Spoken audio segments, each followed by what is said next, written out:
Bapak-bapak, ibu-ibu, saudara-saudara kaum muslimin rahimakumullah.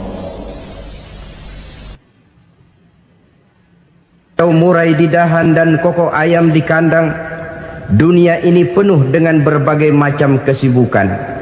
Sejak dari petani yang turun ke ladang, pedagang yang berangkat ke pasar, pelajar yang menuju sekolah, sampai kepada pegawai yang berangkat ke kantor, seluruhnya tidak lain untuk mencari sesuatu yang bernama bahagia.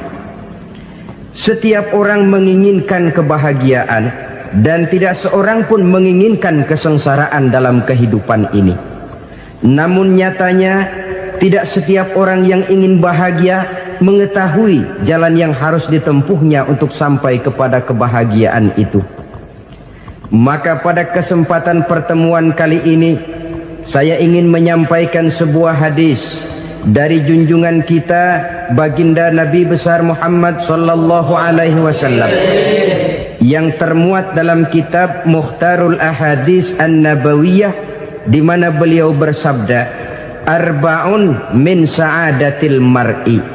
Ada 4 perkara yang merupakan tanda dari orang bahagia. Saya mau tanya, di antara saudara-saudara yang hadir di sini, apa ada yang kepengen jadi orang sengsara? Seluruhnya tentu ingin mendapatkan kebahagiaan. Maka menurut resep dari Nabi kita, tanda orang bahagia itu 4. Jadi kalau saudara ingin bahagia, harus mempunyai 4 perkara ini. Yang pertama, orang bahagia itu kata Nabi, darun wasi'un. Punya rumah biar bagus asal gede.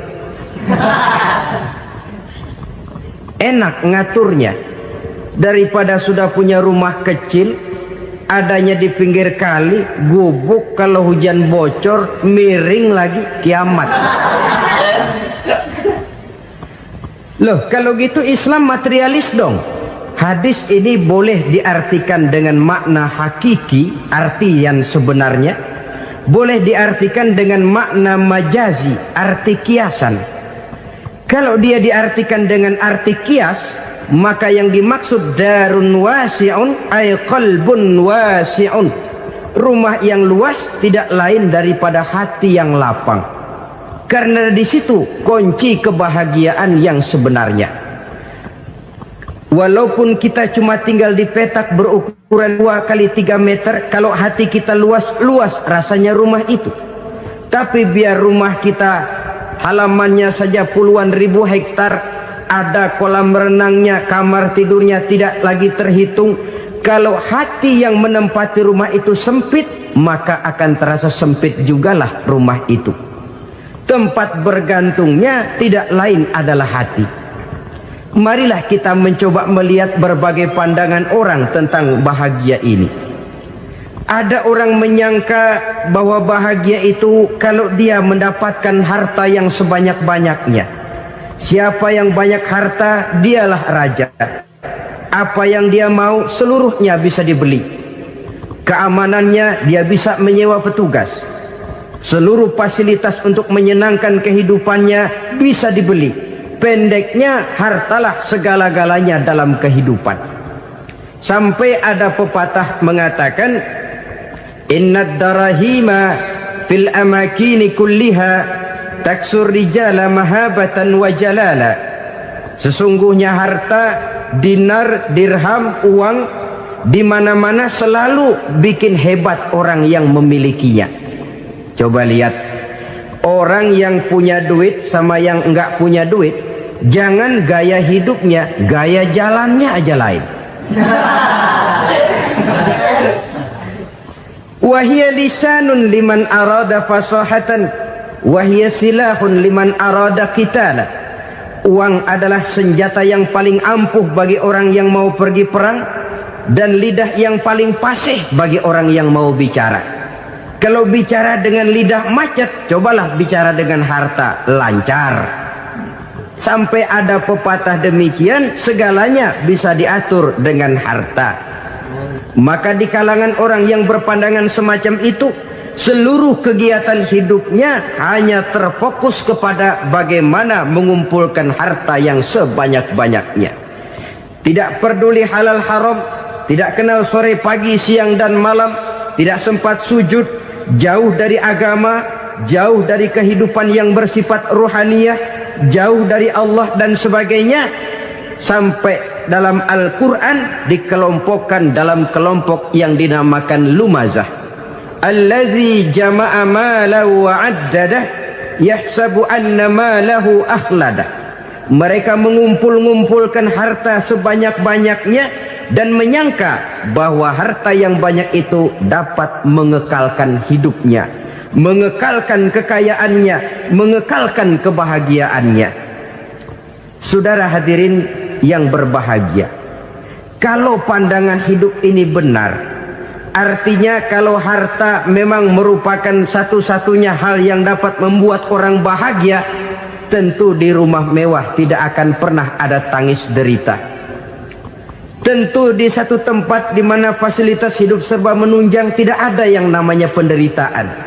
Tapi suka dan duka, sedih dan gembira, senyum dan tawa adalah milik setiap orang, baik dia punya harta maupun dia tidak punya harta.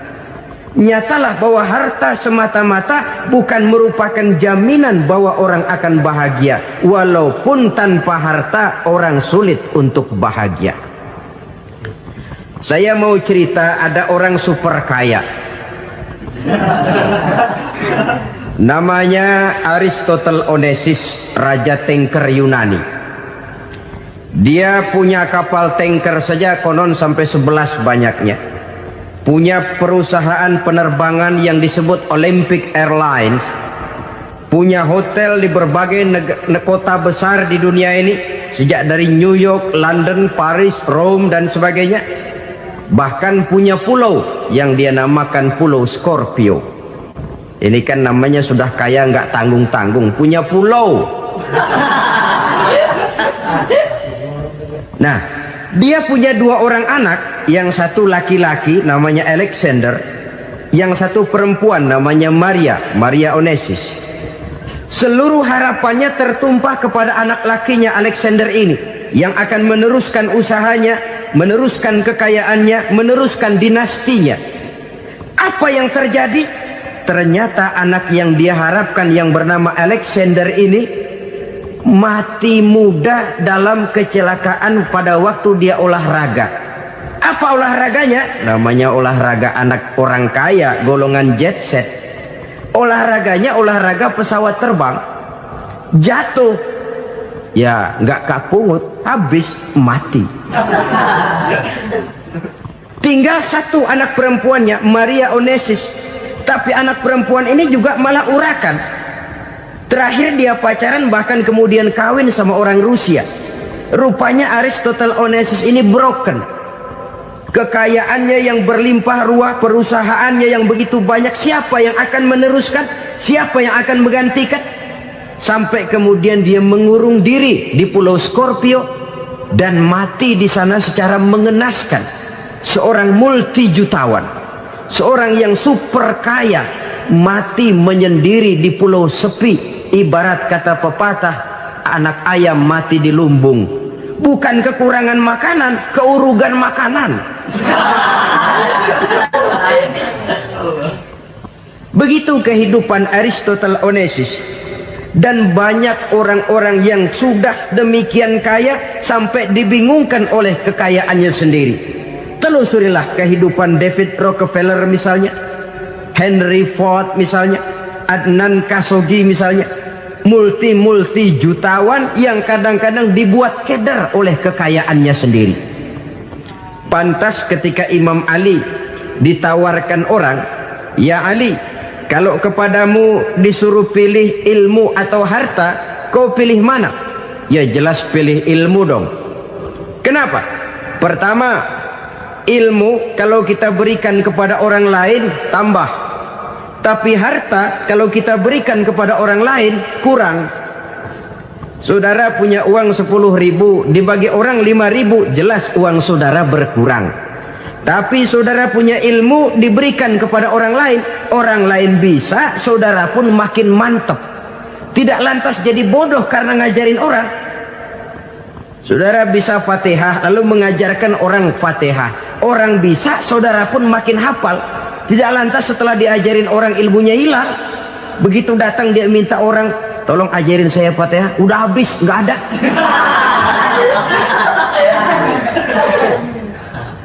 Yang kedua kata Imam Ali, ilmu menjaga kita. Kalau harta kita yang harus jaga. Makin banyak ilmu makin terpelihara diri seharusnya. Tetapi makin banyak harta makin bingung kita jaganya. Sampai kadang-kadang kalau perlu seluruh keliling rumah dipasangi alarm. Belum cukup disewakan anjing besar-besar, pasang di depan pintu, awas anjing galak. Masih belum cukup juga, cari centeng tukang-tukang kepruk jaga rumah. Masih terasa belum aman, padahal rumahnya dikelilingi tembok besar. Di balik tembok ada pintu-pintunya tebal. Di balik pintu itu terbuka masuk kamar, kamar pun ada pintunya, pintunya pun kuat. Masuk ke dalam kamar ada lemari, lemarinya pun pintunya kuat, dikunci, kuncinya pun kuat.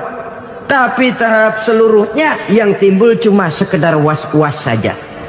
Kesimpulannya sekali lagi, tanpa harta orang memang sulit untuk bahagia. Tapi harta semata-mata tidak merupakan jaminan orang akan bahagia. Dengan hati yang luas, itu modal utama untuk mencapai kebahagiaan hidup. Orang yang hatinya luas, saudara-saudara, punya hati yang lapang, melihat kenyataan hidup ini, dia bersyukur senantiasa kepada Allah. Lantas tidak timbul hasud dan iri hatinya. Oleh karena itu, jiwanya selalu lapang. Kalau tidak, cupik hati namanya. Dangkal pandangan, tidak senang melihat orang lain dapat nikmat, dan itu sering dijadikan contoh. Kalau orang yang lapang dada, dia lihat tetangganya beli TV baru, dia berkata, alhamdulillah ya, tetangga kita beli TV, mudah-mudahan kita bisa ikut nonton. Lapang dadanya. Tapi orang yang sempit hati, lihat tetangga beli televisi, meriang. Enggak dia apa-apain, meriang. Besoknya dengar tetangga beli motor, makin sakit, ke rumah sakit. Lalu di rumah sakit dengar tetangganya beli mobil, mati. Disiksa oleh perasaannya sendiri. Orang kalau hati sudah sempit dalam hidup, kemanapun dia pergi, sempit rasanya medan kehidupannya. Kemudian kita melihat juga ada orang yang menilai bahwa bahagia itu katanya kalau punya kedudukan yang tinggi, pangkat yang agung, wibawa yang besar. Mungkin betul, tapi mungkin juga tidak. Bergantung kepada hati orang yang punya pangkat itu. Sama dengan harta tadi. Harta akan membawa bahagia kalau dia jatuh ke tangan orang yang berhati lapang. Tapi harta akan jadi bencana kalau jatuh ke tangan hati orang yang sempit. Pangkat akan membawa bahaya kalau jatuh di tangan hati orang yang sempit. Lebih dari itu, kenyataan mengajarkan kepada kita bahwa ternyata pangkat dan jabatan tidak selamanya memberikan kebahagiaan dalam kehidupan. Bahkan resikonya kelewat besar. Beberapa bukti kita bisa ambil dari para pemimpin dunia yang menjadi korban lantaran pangkat dan jabatan yang disandangnya. Saudara ingat Presiden Abraham Lincoln dan John Kennedy dari Amerika? Dibunuh orang. Park Chung-hee dari Korea Selatan, Ziaur Rahman dari Bangladesh, Anwar Sadat dari Mesir, terakhir Indira Gandhi dari India, menjadi korban dari pangkat dan jabatan yang disandangnya dari orang-orang yang tidak senang dia memegang jabatan itu. Dia akan mudah mengundang bencana. Sehingga pantas kalau seorang presiden terkemuka Amerika, Harry Truman namanya, dia mengatakan jabatan presiden itu, kata dia, seperti orang nunggang macan. Naik macan, Harus kita taiki, kalau enggak dia bakal nerekam kita. Ngeri katanya. Adapun orang yang hatinya lapang, kalau dia menerima pangkat dan jabatan, dianggapnya itu satu kesempatan untuk berbuat baik. Tapi orang yang berhati sempit, menerima pangkat dan jabatan, bukan kadang-kadang menerima, malah berusaha setengah mati mencapai dengan segala cara. Kalau perlu jilat atas, jilat atas. Jadi golongan sumuhun dawu. Jadi kelompok kulon nuwun, yes sir, yang kerjanya cuma oke bos. Kalau perlu jilat atas, jilat atas. Kalau perlu injak yang bawah, injak yang bawah. Perlu sikut kiri kanan, sikut kiri kanan. Yang penting pangkat dapat, jabatan dapat. Orang yang semacam ini, kalau sudah mempunyai pangkat dan jabatan, biasanya dia tidak menganggap itu sebagai amanah, tidak menganggap sebagai kesempatan berbuat baik, tapi malah kesempatan untuk memperturutkan hawa nafsunya yang dilatar belakangi oleh kesempitan hatinya tadi. Apalagi kalau orang memperoleh pangkat karena banyak mengeluarkan uang. Seakan-akan pangkat dan jabatan itu sekarang macam proyek, pakai tender. Siapa yang berani bayar segini, naik. Nggak berani, minggir. Padahal logikanya, kalau orang mencapai satu jabatan karena banyak mengeluarkan uang, hampir bisa dipastikan bahwa setelah jabatan itu dia pegang, langkah pertama yang akan dilakukannya ialah berusaha bagaimana uang yang dia keluarkan supaya kembali. Ya paling kurang pulang modal dulu dong. Soal mikirin rakyat soal nanti, tapi ini modal harus pulang. Itu celakanya kalau orang memperoleh pangkat dan jabatan cuma karena banyak mengeluarkan uang. Jarang orang yang mempunyai keyakinan dan pandangan bahwa pangkat dan jabatan merupakan amanah. Jadi sekali lagi, pangkat dan jabatan mungkin saja membawa kebahagiaan kalau jatuh ke tangan orang yang berhati lapang. Tapi bisa jadi bencana kalau dia jatuh ke tangan orang yang mempunyai hati yang sempit. Dan lagi-lagi stresnya hati yang lapang. Lalu sebagian orang, saudara, ada yang berpandangan katanya bahagia itu kalau jadi orang terkenal, mempunyai popularitas, menjadi idola di kalangan remaja, di kalangan orang tua, di segala lapisan masyarakat. Padahal makin populer orang, makin terikat dia.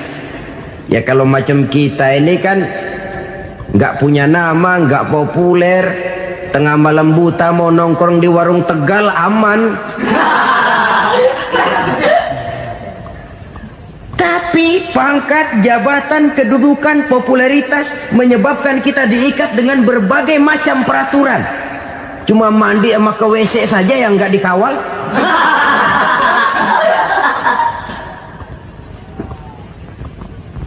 Benarkah popularitas, ketenaran membawa kebahagiaan? Mungkin. Ya, tapi mungkin juga tidak.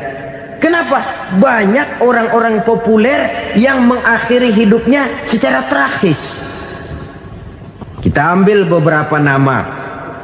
Di Amerika tahun 60-an ada bintang seksi paling terkenal yang dijuluki seks bom.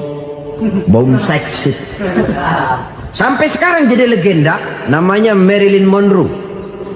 Singkatan doublenya itu inisialnya MM, Marilyn Monroe. Terkenal, top, sampai dia mati tahun 62. Namanya sekarang masih saja dibicarakan orang. Kenapa dia bunuh diri? Tidak punya hartakah dia? Banyak. Kurang populerkah dia? Seluruh dunia mengenalnya. Sejak rakyat kecil sampai pejabat tinggi dia punya hubungan. Kenapa? Jenuh. Dia terlahir dalam keadaan yatim. Setelah itu tidak lama dia berangkat remaja, ibunya meninggal. Pindah dari wanita asuh ke wanita asuh sampai 12 orang ibu angkatnya. Dan kekecewaan yang paling parah, setiap laki-laki yang dekat dengannya hanya seperti kapal berlabuh, datang dan pergi silih berganti. Padahal dia merindukan seseorang yang bisa melindungi hidupnya. Dia rindukan itu dan dia tidak pernah menemukan. Itu yang akhirnya menyebabkan dia minum pil tidur kelewat dosis, minum obat tidur kebanyakan, ya tidur terus sampai sekarang.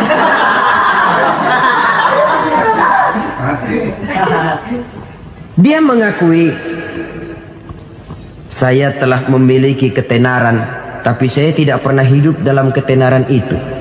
Saya pandai main sandiwara, tapi saya ingin hidup dalam alam yang real sebagaimana umumnya orang. Itu yang dia rindukan. Menyusul jejak yang namanya Marilyn Monroe ini, Billie Holiday, saudara kenal tentu, di rumah sakit dirawat. Dia juga minum obat overdosis, mati lagi. Jimi Hendrix minum obat tidur overdosis kelewat batas, mati lagi. Lalu yang menghanyutkan diri di danau, Janis Joplin dan Brian Jones. Ini orang-orang populer, orang-orang terkemuka yang mengakhiri hidup secara tragis, bukan karena tidak terkenal, mungkin karena sudah saking terkenalnya.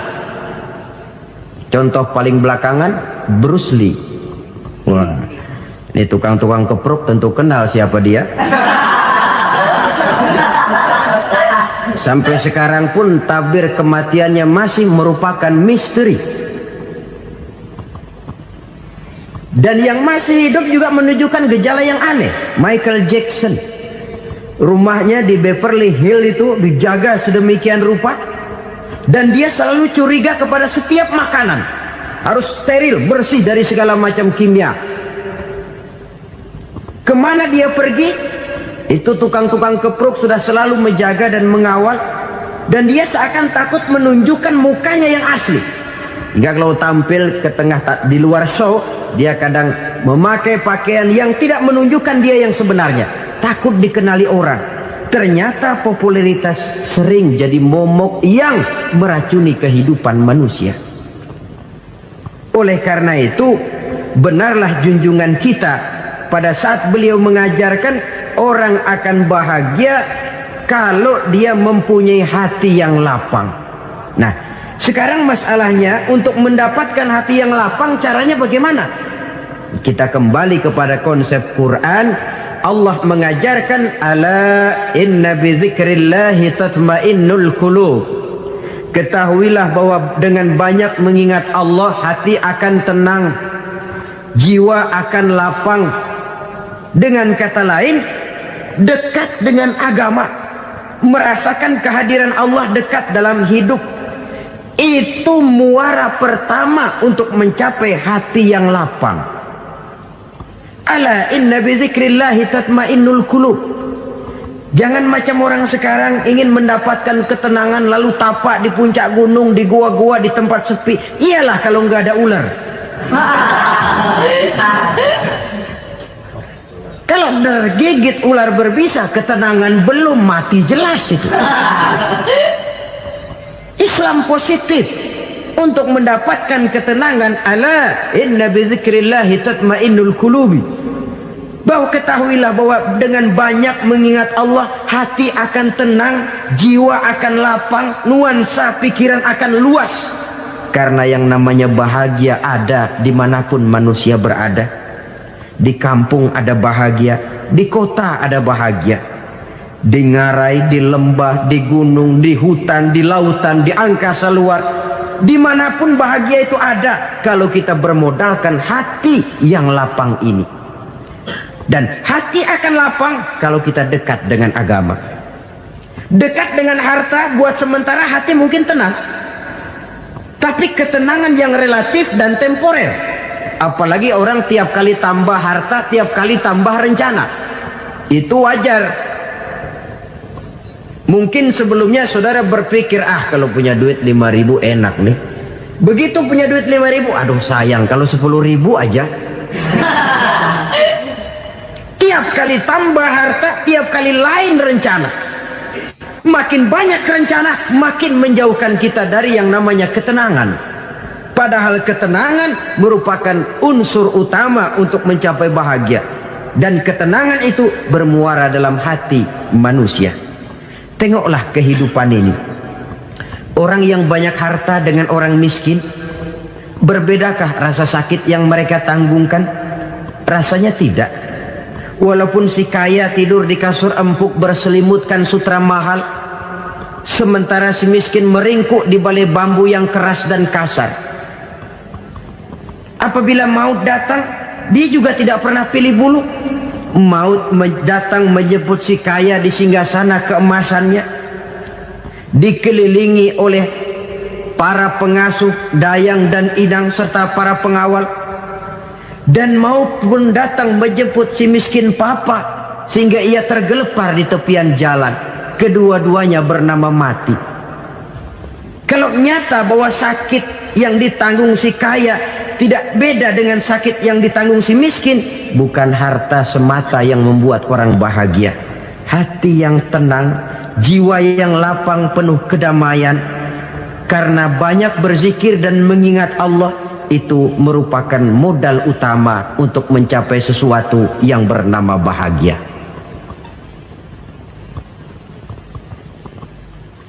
Saudara hadirin yang saya hormati, inilah yang pertama dari 4 ciri yang digambarkan oleh Nabi tentang tanda-tanda orang bahagia.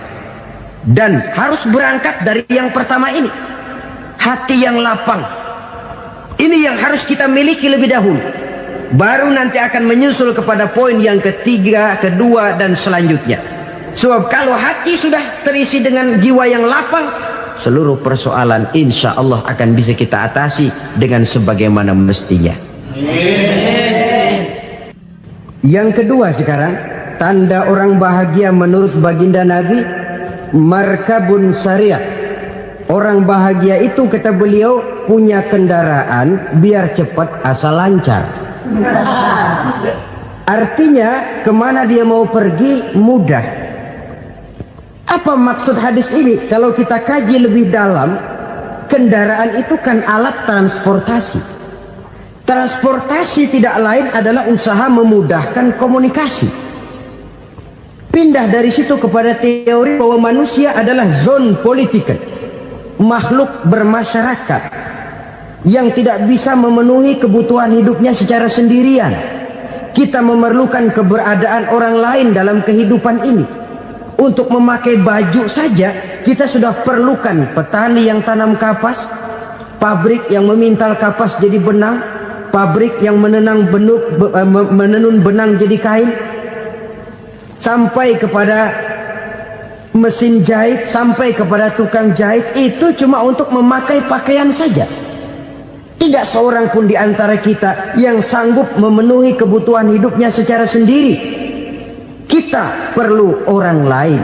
Maka kebebasan dalam arti mutlak, kebebasan tanpa batas, itu tidak mungkin ada dalam kehidupan. Karena kita mengadakan yang disebut interaksi sosial. Setiap kegiatan kita tentu melibatkan orang lain. Menurut kita barangkali kita bebas jalan di jalan raya semaunya, tapi orang lain berkendaraan pun merasa bahwa ini ada juga jalan haknya, dan begitu selanjutnya. Oleh karena itu, maksud dari kendaraan yang cepat ini adalah khulatuhu ma'as solihin. Lingkungan pergaulannya terdiri dari orang-orang soleh. Pergaulannya luas. Kemana dia pergi ada temannya. Kesulitannya ada tempat dia cerita. Dan kesulitan kalau sudah diceritakan kepada orang lain, taruh kata orang itu tidak bisa menolong, namun menceritakannya kepada orang yang kita percayai, kan paling kurang sudah mengurangi beban jiwa, mengurangi tanggungan batin, merasa masih ada tempat kita cerita. Maka lebih baik orang awam yang mau bergaul ketimbang orang setengah alim tapi ngunci pintu. Sebab nantinya akan timbul sikap picik, cupik pandangan, dan tidak luas menghadapi kenyataan dalam kehidupan ini. Namun yang harus kita garis bawahi, pergaulan memang mesti luas. Namun jangan sekali-kali lupa bahwa pergaulan sangat besar pengaruhnya dalam ikut membentuk kepribadian manusia. Sehari-hari bisa kita bilang, kalau kita dekat sama tukang minyak wangi, sekalipun nggak dibagi minyaknya, baunya tentu dapat. Betul? Tapi dekat sama tukang elas, walaupun nggak kena apinya, asapnya mesti kena. Kalau Syauqi mengatakan lebih jelas lagi, man asyaral asyrafa asa musyarrafan wa muasyiral anzali ghairu musyarrafin. Awalam taral jildal hakira muqabbalan bisagri lamma sara jildal mushaf. Siapa yang bergaul dengan orang mulia, dia bakal ikut menjadi mulia. Tapi siapa yang berteman dengan orang hina, dia tidak bakal ikut menjadi mulia. Tidakkah kau lihat, kata Syauqi, kulit kambing yang hina pun dicium orang ketika menjadi kantong Quran. Kulit kambing hina, kalau dia sendirian gak ada yang mau cium. Tapi begitu dia bergaul dengan Quran, menjadi kantong Quran, dipakein minyak wangi, ditaruh di tempat yang tinggi, mau diambil dicium dulu, dibawa dengan penuh hormat dan hati-hati. Kulit kambing yang hina lantaran berteman dengan Quran, numpang mujur. Tapi coba lihat kalau kulit kambing berteman dengan kayu, jadi beduk, habis. Zohor dikemplang, asar dipukul. Itu pun sedikit saja, cuma salah milih teman. Yang temannya Quran dihormati orang, yang temannya kayu lantaran jadi beduk, gelap-gelap subuh orang udah kemplangin.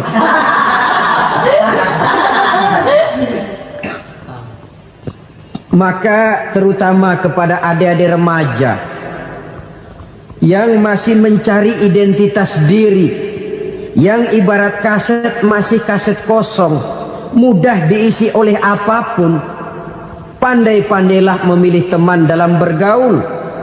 Karena banyak orang yang tadinya baik-baik, ketika terseret dalam pergaulan dengan orang yang tidak baik, kebaikannya menjadi lentur dan luntur. Tapi berapa banyak bajingan-bajingan tengik, orang-orang yang berlumur noda dan dosa, tiap hari melakukan maksiat, namun bergaul dengan orang yang baik-baik, pada akhirnya sedikit demi sedikit beringsut dan berangsur dia terbiasa mengikuti kebaikan-kebaikan. Saya tekankan ini kepada remaja karena mereka masih mencari identitas diri. Apa yang mereka lihat mereka mau, apa yang mereka dengar mereka ingin tahu. Coba lihat kehidupan remaja. Pulang nonton film Rambo, pengen jadi Rambo, gagah, maunya belekai melulu. Pulang nonton film Superman, pengen bisa terbang. Pulang nonton India, nyanyi melulu. Wajar, mereka masih mencari identitas diri. Saya ini sebenarnya siapa? Lingkungan, pergaulan akan membentuk itu. Karena itu pandai-pandailah bergaul, karena ia sangat besar pengaruhnya dalam ikut membentuk kepribadian manusia. Apalagi sifat yang jelek lebih cepat menularnya ketimbang sifat yang baik. Sifat yang baik, watak yang soleh itu lambat sekali untuk menular. Tapi yang tidak baik, kan prosesnya mah kalau remaja biasanya mula-mula dengar. Karena dengar lalu pengen tahu. Karena pengen tahu lalu ngeliatin. Begitu ngeliatin kan pengen nyobain. Setelah nyobain ketagihan. Nah, ini prosesnya. Yang namanya ganja, morfin, narkotik, awalnya kan begitu. Mula-mula dengar, katanya kalau sudah fly to the sky, sudah melayang ke langit, katanya disitulah puncak kebahagiaan. Mulanya cuma dengar. Karena dengar pengen tahu. Karena pengen tahu lalu ngeliat, kumpul sama orang yang suka ngeganja. Setelah ngeliat, nah pengen ngerasain. Begitu ngerasain enak juga, ketagihan. Kalau sudah ketagihan jadi penyakit kronis, bisa merembet kepada yang lain. Iya, kalau orang tuanya mampu untuk beli morfin, beli ganja. Kalau tidak kan pikirannya ngayap, jemuran siapa ya gue sahabat. Timbullah perbuatan-perbuatan negatif yang bermula dari salah pergaulan.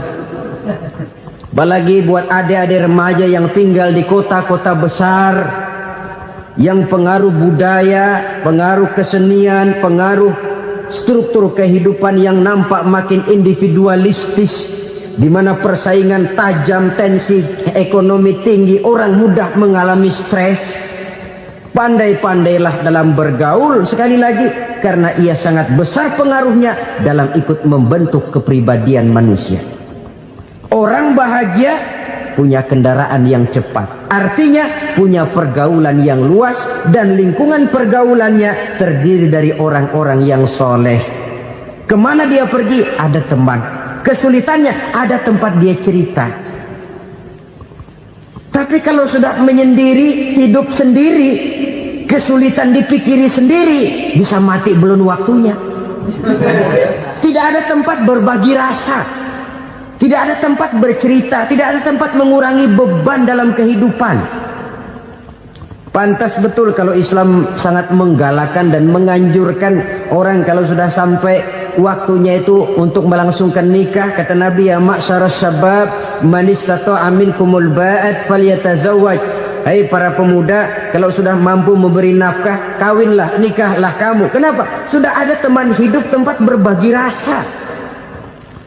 Kesulitan kalau ada tempat cerita akan lebih ringan ketimbang kita telan sendiri, walaupun bobot kesulitannya sama beratnya. Saudara-saudara kaum muslimin rahimakumullah, inilah ciri yang kedua, punya kendaraan biar cepat asal lancar. Kemana kita mau pergi gampang. Dengan kata lain, setelah hati yang luas, pergaulan yang luas. Dua. Yang ketiga sekarang, tanda orang bahagia itu menurut Nabi, misbahun mudhi'un, punya lampu yang terang. Oh, itu enggak problem. Sekarang sudah zamannya listrik masuk desa, Pak. Lampu sudah terang semua. Betul, kalau itu yang dimaksud. Tapi tidak cuma itu. Karena lampu yang dimaksud di sini, lampu yang akan menerangi seluruh perjalanan hidup. Dan perjalanan hidup itu sudah dimulai sejak kita terlahir ke alam ini, sampai masuk ke alam barzah, kumpul di padang mahsyar, sampai ke akhirat. Lampu yang menerangi itu yang diperlukan. Kalau lampu, katakanlah yang paling top sekarang kan lampu jenis Mercury. Taruhlah itu di rumah kita, dia cuma menerangi rumah kita, menerangi hati pun tidak sanggup. Bila kita masuk ke alam barzah, alam kubur, sanggupkah si Mercury yang begitu terang menerangi alam barzah kita? Tidak sanggup lagi. Sanggupkah lampu yang ratusan watt, bahkan puluhan ribu watt menerangi kehidupan di padang mahsyar? Tidak akan sanggup lagi. Kalau demikian, yang dimaksud lampu yang terang di sini apa? Tidak lain amal soleh, kebajikan yang kita lakukan dalam hidup. Itu yang akan jadi lampu penerang. Di dunia nama kita akan terang, jasad kita boleh hancur terkubur tanah, tapi nama kita akan dikenang orang. Begitulah kalau orang meninggalkan kebajikan dalam hidup seperti sekarang. Ribuan orang tiap saat berziarah ke kubur Imam Syafi'i, ke kubur Imam Malik, ke kubur Imam Ghazali, ke kubur orang yang baik-baik, orang yang soleh-soleh. Kebajikannya yang ditinggalkan, yang mengukir namanya dengan tinta emas. Sehingga saudara sudah terbaring di alam kubur, orang lewat, Allah, ini kuburannya Fulan bin Fulan, dulu ini kebaikannya Masya Allah, saya ikut merasakan. Mari kita mampir sebentar, kita Fatihah. Mohon disampaikan Allah pahalanya kepada almarhum. Al-Fatihah. Itu kalau orang baik-baik. Lalu saudara tanya, Pak, orang mati dikirimin Fatihah apa nyampe pahalanya? Saya jawab, kalau saudara nggak percaya, mati dulu dah. Nanti saya Fatihain, tungguin di sana. Umpama nggak sampai, balik lagi kemari. Sekarang ini kan maunya otak-otakan saja. Kalau nggak masuk otak, nggak percaya. Padahal alam gaib itu nggak bisa diotak-otakin. Sama saja dengan saudara pernah dengar cerita kapal tanpa emas tenggelam kan? Pernah nggak? Di mana? Ya, di laut Masa Lembo. Begitu ketampung Mas tenggelam, ratusan penumpang itu terjun ke laut, dipermainkan gelombang, berjuang menghadapi maut itu. Orang lagi timbul tenggelam di lautan, dihantam ombak, kita tengokin pakai helikopter. Pak, lagi timbul tenggelam ya? Iya, tolongin. Jangan khawatir Pak, nih saya kirim intan Pak, harganya 10 juta. Kira-kira orang yang timbul tenggelam di laut seneng nggak? Tidak. Kan mahal toh intan 10 juta. Kenapa dia nggak senang? Karena intan 10 juta dalam kondisi seperti itu tidak sanggup menyelamatkan dia. Dia akan girang kalau dikirimin ban mobil bekas, dikirimin papan terentang atau bambu. Intan yang 10 juta dia nggak girang. Ban mobil bekas yang 1000 perak, tuh pegang, itu yang dia girang betul. Inilah sebabnya Nabi berkata, mal mayyitu fi qabrihi illa kal ghariqil mutaghawwis.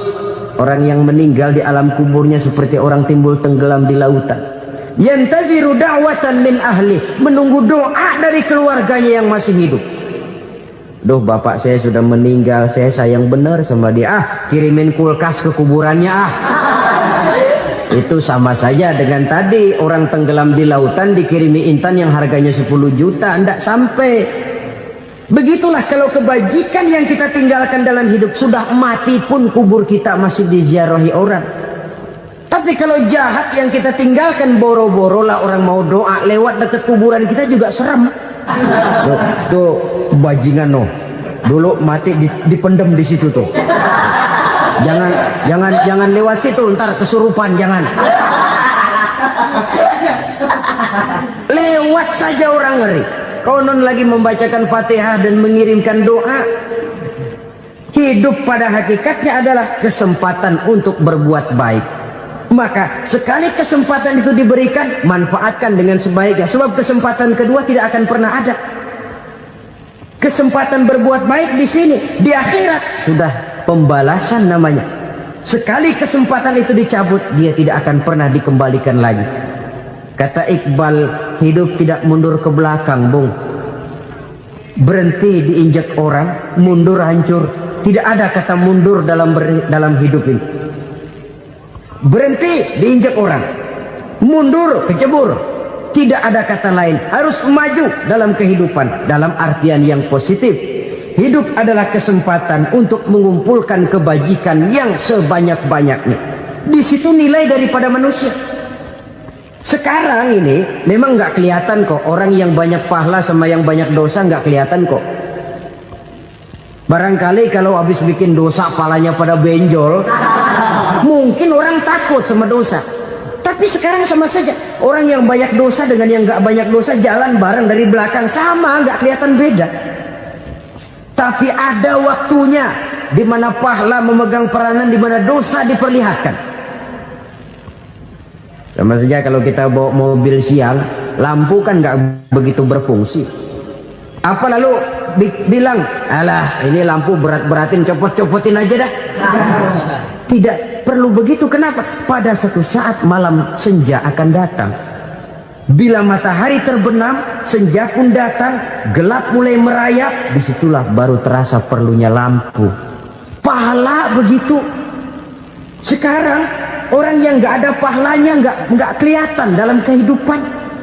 Tapi pada suatu saat senja kehidupan akan datang. Ajal merenggut nyawa, malam merayap, dan hidup mulai diliputi kegelapan di alam barzah. Dikala itu kalau nggak punya lampu, alangkah malangnya kita. Sebab amal yang baik, kata Nabi, di alam barzah itu akan diciptakan menjadi perempuan yang cantik menemani kita. Amal yang jahat akan menjadi orang yang paling jelek nemenin kita. Udah di tempat gelap yang nemenin jelek.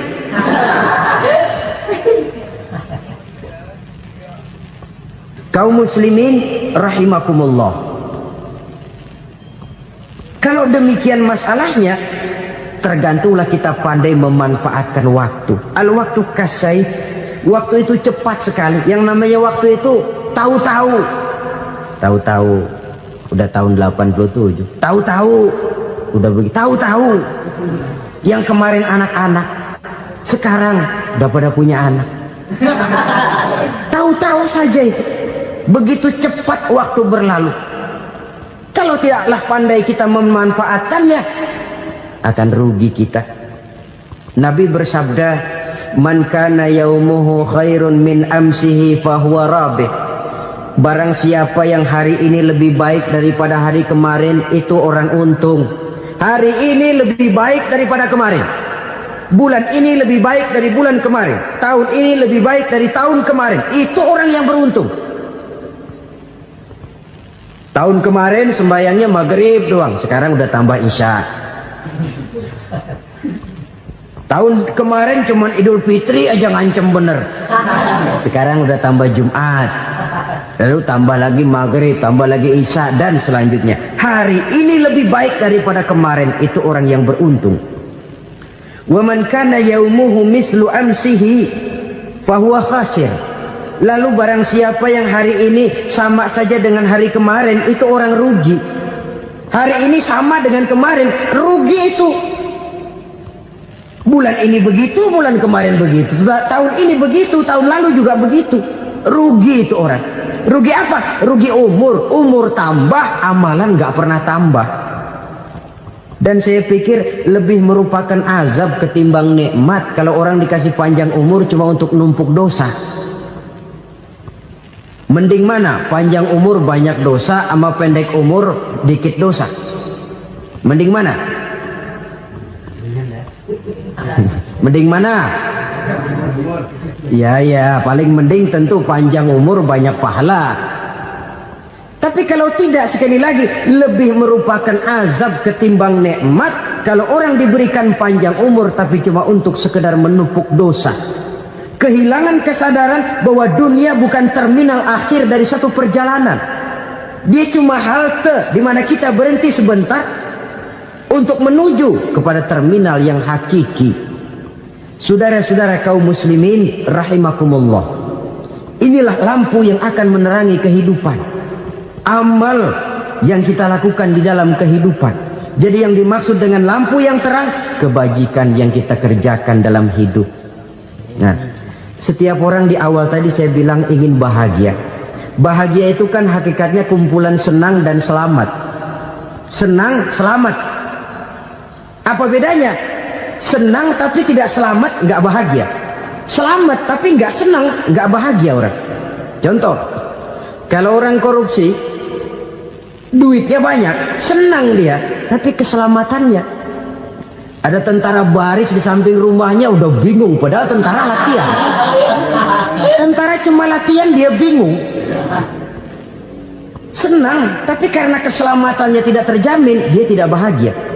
Sebaliknya pegawai negeri jujur benar cuma segaji-gajinya, selamat nggak korupsi tapi melarat, ya nggak bahagia juga, kurang senang.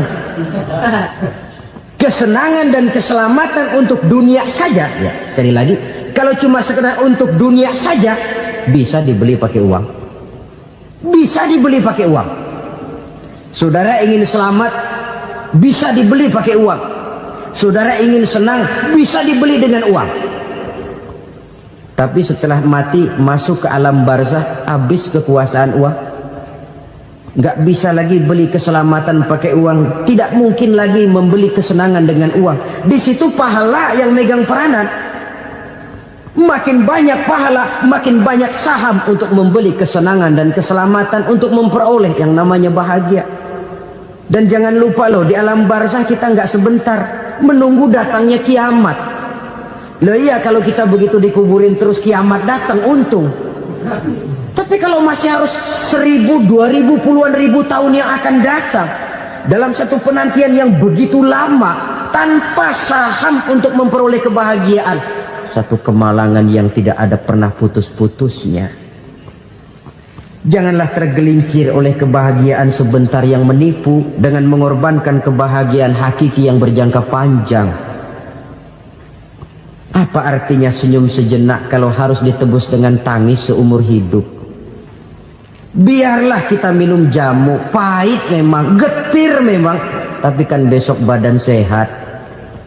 Daripada sekarang minum sirup, manis memang, enak memang, tapi bibir pada jontor besoknya. sirawan, batuk, nggak karu-karuan.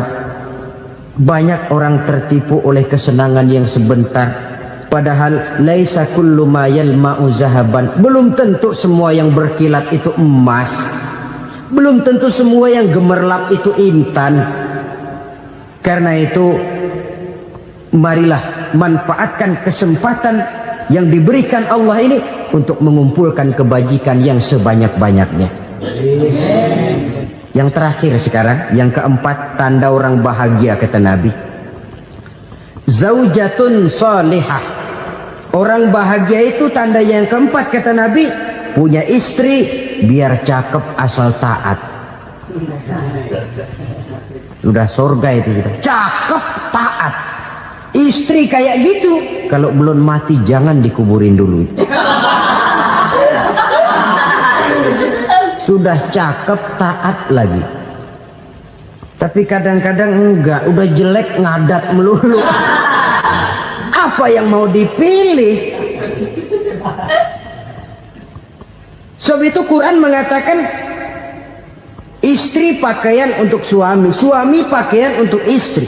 Kenapa suami istri diibaratkan pakaian? Alangkah tingginya gaya bahasa Quran ini. Suami istri teman hidup, hidup perjalanan panjang. Sejak kita dalam rahim sudah ada hidup kan di sini.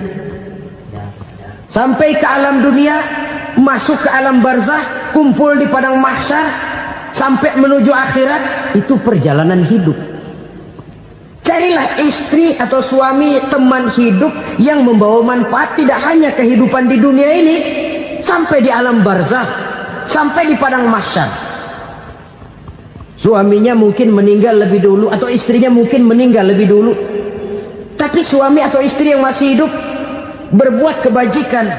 Suami saya meninggal, ada hartanya, saya sedekahkan, niat pahala untuk almarhum suami saya. Ini teman hidup,